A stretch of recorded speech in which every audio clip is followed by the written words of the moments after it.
Hello everyone.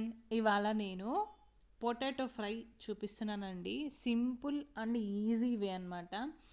ఇది ఇప్పుడైతే French fries అంటున్నారు కదా.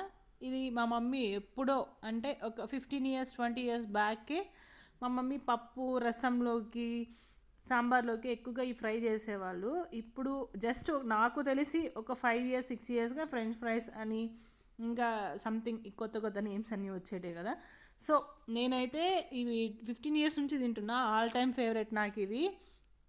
ఇలా జస్ట్ ఆయిల్ వేసుకొని ఇవి కొద్దిగా సాల్ట్ వేసుకొని కొద్దిగా పల్చగానే కట్ చేసుకోవాలి. నాకు ఇది ఏ కట్టరు లేదండి, జస్ట్ నైఫ్తోనే కట్ చేశాను. ఇలా ఇలా చిన్న చిన్నగా కొద్దిగా అది పల్చగా కాకుండా అలా అని చాలా మందంగా కాకుండా ఇలా కట్ చేసుకొని ఒక 5 to 10 minutes సాల్ట్ వేసుకొని మగ్గించుకున్నాక ఇలా అవుతాయి అన్నమాట.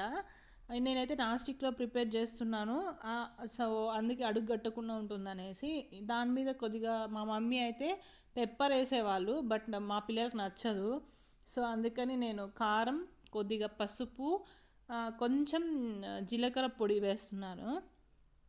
అవి ఫ్లేవరు బాగుంటుంది కాబట్టి జీలకర్ర పొడి వేస్తున్నాను. చాలా బాగుంటుంది. మీరు వన్స్ ఒకసారి ఇలా ట్రై చేయండి.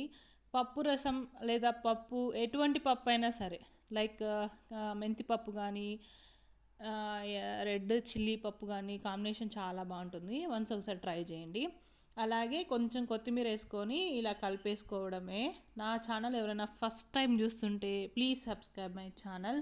ఇలా simple simple easy tasty recipes నేను సెండ్ చేస్తూ ఉంటాను. Thank you for supporting and subscribe my channel. ఫైనల్గా అయితే చూసారు కదా నా పొటాటో ఫ్రై ఎలా రెడీ అయిపోయిందో. చాలా బాగుంది కదా, టేస్ట్ కూడా చాలా బాగుంది. Thank you for watching. Bye.